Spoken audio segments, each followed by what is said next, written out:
বান্দারে, যদি দুশ্মন বেড়ে যায়, আত্মীয়র ভিতরও দুশ্মনের সৃষ্টি হয়ে যায়, রক্তের মানুষও যদি তোর সাথে জুলুম করে, বেঈমানি করে, মন ছোট করিস না।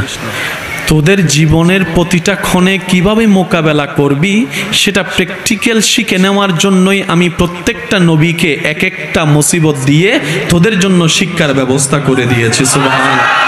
তোদের উপর যখন আপনরা বেশি কষ্ট দিবে, জুলুম করবে, ইউসুফ নবীর জীবনীটা একটু খেয়াল করিস। ইউসুফ নবীর জীবনীটা একটু খেয়াল করিস। ওনার আপন রক্তের ভাইয়েরা কি পরিস্থিতি ওনাকে করেছিল, যে কূপের মধ্যে ছোট বাচ্চাকে ফেলে দিয়েছে, কিন্তু আমি রব তাদের সে প্ল্যানিংটাকে নষ্ট করে দিয়ে, যারা ওনাকে কূপে ফেলে ধ্বংস করে দিতে চেয়েছিল, আমি সেই ইউসুফকে মিশর পর্যন্ত পৌঁছাই দিয়েছি। জগৎ ওনাকে অপরাধী ভেবে, অপরাধী মনে করে জেলখানায় বন্দী বানিয়েছে। ওনার ধৈর্য শুকরের কারণে আমি আল্লাহ ইউসুফ নবীকে রাজার সিংহাসনে বসিয়ে দিয়েছি। বান্দা, যখন শরীর বেশি অসুস্থ হয়ে যাবে, আমার নবী আইয়ুবের কথা মনে করিস। যখন তোর মানসিক যন্ত্রণা একটু বেশি বেড়ে যাবে, আমার নবী ইব্রাহিমের কথা একটু মনে করিস। যখন তোর দিক চতুর রাস্তা বন্ধ হয়ে যাবে, চতুর্দিকে তুই অন্ধকার দেখবি, তখন আমার নবী ইউনুসের কথা একটু মনে করিস। আর একটু জোরে বলেন না সুবহানাল্লাহ। ও আমার বান্দা, তোদের জন্য প্রত্যেকটা নবী রাসূলের জীবনীতে আমি আল্লাহ শিক্ষার ব্যবস্থা করে দিয়েছি। আর সব শিক্ষাকে এক জায়গায় করে বাঁচার রাস্তার ব্যবস্থা করে উসওয়াতুন হাসানা ওয়ালা নবী রাহমাতুল লিল আলামিনের জীবনীকে সামনে রেখে দিয়েছি। সুবহানাল্লাহ। বান্দা যেটা রবের, সে হারবে, ফেল যাবে, এটা হতে পারে না। রবের বান্দা কখনো হারে না ভাই, রবের বান্দা হারে না। আমি হয়তো বুঝাতে পারছি না আপনাদেরকে। রবের বান্দা হারে না। যারা হারে তারা রবের বান্দা না।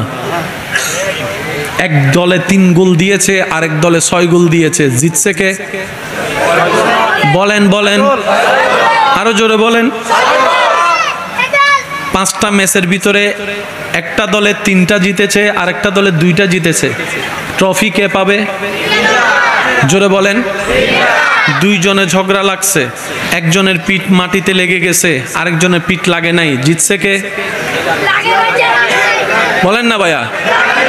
যে লাগে নাই তারই জয়, যার পিঠ লাগে নাই তারই হাত উঁচা, যার পিঠ লাগে নাই তারই মাথা উঁচা, যার পিঠ লাগে নাই তার কাছেই তো ট্রফি, যার পিঠ লাগে নাই তার নামেই তো স্লোগান, যার পিঠ লাগে নাই তার নামেই তো বাবা, যার পিঠ লাগে নাই তার জন্যই তো স্বর্ণ মুদ্রা।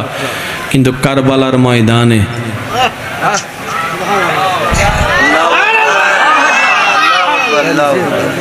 কারবালার ময়দানে ইজিদের পিঠ লাগে নাই, ইমাম হুসাইনের পিঠ লেগেছে। ইজিদের মাথা কাটে নাই, ইমাম হুসাইনের সেরে পাক কেটেছে। কিন্তু যখন ইমাম হুসাইনের সে সেরে পাক নিয়ে আসছে, পথের মধ্যে তারা রাখবে কোথায়? জগৎকে তো দেখাইতে হবে, কারণ তার একটা মিথ্যা প্রপাগান্ডা চালিয়েছিল তখন। সেটা কি? দেশদ্রোহীর সাথে যুদ্ধ বলে একটা প্রপাগান্ডা চালিয়েছিল। কারণ তারা জানে যদি ইমাম হুসাইনের নামটা জানা হয়ে যায়, তাদের কারো অস্তিত্ব রাখবে না, সবাই মিলে ইমাম হুসাইনের পক্ষে চলে যাবে। এটা তাদের জানা ছিল, নামটা তারা ভিন্ন করে দিয়েছে। এখন জগৎকে দেখানোর জন্য কি করবে? একজন বলে যে একটা কাজ করো, যে মাথাটা কেটেছি আমরা সেটা ওই বর্ষার মধ্যে ঢুকাই দিই। বর্ষার মধ্যে যখন ঢুকাই দিব, দূর থেকে মানুষ দেখবে। এবার বর্ষার মধ্যে ওনারা